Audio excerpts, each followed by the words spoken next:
Wait, what? We're getting married.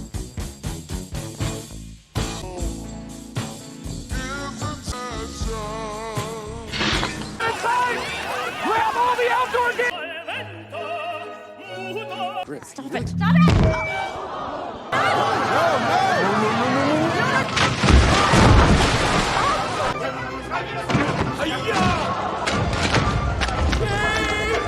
The movie opens with Jim, a widowed father whose life revolves around his daughter, Jenny. Jim is overprotective to a fault, a trait stemming from the loss of his wife to cancer years ago.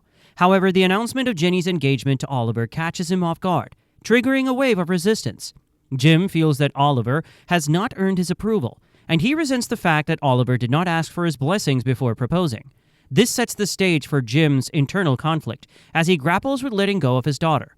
Nevertheless, at Jenny's request, Jim books Palmetto Island, a picturesque venue in Georgia where he and his late wife were once married. The sentimental value of the location is deeply personal for Jim, symbolizing his connection to his past and his hope for Jenny's future. Little did he know this decision would soon lead to unforeseen chaos. Meanwhile, Margot is introduced as a high-powered television producer living in Los Angeles. Margot is ambitious, fiercely independent, and somewhat cynical about love. Her skepticism is put to the test when her younger sister, Nevi, announces her engagement to Dixon, an exotic dancer. She congratulates Nevi and takes on the role of wedding planner, determined to give Nevi the perfect ceremony.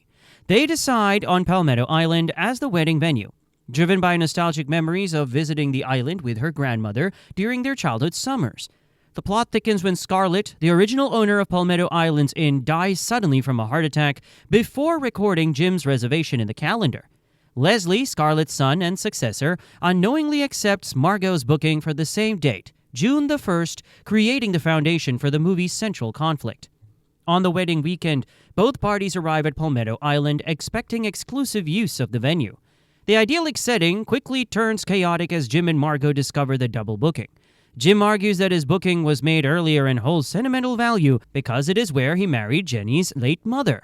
Margot counters with her own emotional ties to the island, claiming it is a cherished childhood memory for her and Nevi.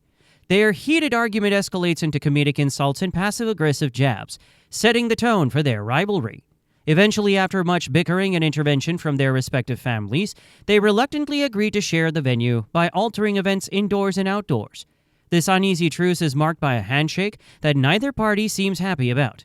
Meanwhile, Jenny's garden party rehearsal dinner takes a disastrous turn when an unexpected rainstorm forces everyone indoors. The cramped space leads to awkward interactions between the two families. Jim tries to lighten the mood by singing Islands in the Stream with Jenny. While their duet is heartfelt for some guests, Margot finds it uncomfortable due to its romantic undertones. Her frustration culminates in a drunken toast where she attempts humor but ends up rambling incoherently. When Jim tries to take the microphone from her, she accidentally hits Jenny in the face with it, causing a minor injury that leaves everyone stunned. The next morning brings simmering tensions to a boil. Jim overhears Margot criticizing Jenny during a family moment with her family. She mocks Jenny's appearance and their overly close father-daughter relationship, calling it clingy and fake. However, Margot's family defends Jim, pointing out his genuine love and devotion as a widowed father trying his best. Jim, feeling hurt and humiliated, decides to exact petty revenge. His plan is simple but effective. He intentionally prolongs the wedding ceremony to run out the clock so that Nevi and Dixon will wed in the dark. As if that is not enough, he hires someone to drive a boat very near to the dock to splash water on the couple and attendees. However, things get out of control when the dock sinks in the process. Afterwards, Jim feels guilty and confesses to Margot, but she is not accepting any of it. The battle lines have just been drawn. To take her own pound of flesh, Margot enlists her siblings in a retaliatory scheme to ruin Jenny's wedding cake. The siblings came up with a brilliant plan. One of them would disguise themselves as Zebra the Dancer, a very famous dancer, and dance near Jenny's cake, knocking it down in the process. They dramatically execute the plan to perfection, even though Jim later realized their plan and tried to stop them, but it was already too late. The comedic timing of the scene is impeccable, with Margot's siblings bickering about who should take the blame while Margot tries to maintain her composure. Amidst the sabotage, deeper family issues come to light. Margot's siblings, Colton and Gwyneth, have a heartfelt conversation about their personal struggles. Colton reveals his insecurities about his career, admitting that he feels emasculated by his father-in-law and doubts his ability to provide for his family.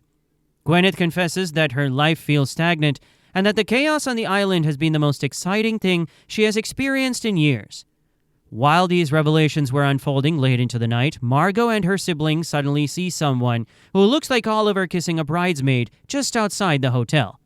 Fueled by her little love for Jenny, Margot confronts Jim with this information. Jim is skeptical but begins to doubt Oliver's intentions when he learns that Oliver and Jenny are planning to move from Atlanta to Memphis, a decision they had kept secret from him. Jim informs Jenny about Oliver's supposed infidelity, leading Jenny to confront him in front of their guests. In a fit of anger and confusion, Jenny begins kissing other attendees at random, prompting Oliver to retaliate by doing the same with a bridesmaid. The reception devolves into utter chaos. Later in that scene, it is revealed that the person Margot saw was not Oliver, but one of his groomsmen. The realization comes too late. Jenny storms off in anger, leaving Jim heartbroken. He tries to pursue her and apologize, but he cannot catch up. Jenny and Oliver have already boarded a boat and left. In the meantime, Dixon has had enough of all the pretense from Nevi and her family. He asks Nevi to tell her mom that she's pregnant, a secret she hides from everyone except Margot. She musters the courage to announce to everyone that she is pregnant. To her greatest surprise, her mom receives the news warmly. In the next scene, Nevi and Dixon finally complete their exchange of vows. During the wedding ceremony, while Margot is dancing, Jim angrily confronts her for lying about Oliver's infidelity and promises her that she will be alone like him after the event. His words get to her and influence her next actions. After the dance, she went to sit with her mom, Flora, at the reception. In an explosive argument with her mom, Margot reveals her siblings' secrets. Colton's career struggles and Gwyneth's dissatisfaction while confronting her mother about her lack of emotional support over the years. This did not go down well with her siblings, who thought Margot had allowed her emotions to get the better of her. Margot storms out of the event. Next, she enters her room to shockingly see Jim on her bed with an alligator. Chaos follows, and as Jim tries to fling the alligator out the window, it bites Margot. Jim rushes downstairs to get help, and Dixon, with Nevi's help, is able to treat her. In the next scene, Margot apologizes to her mom, and the two have a heart-to-heart interaction. The whole family decides to start fresh and shares a big hug.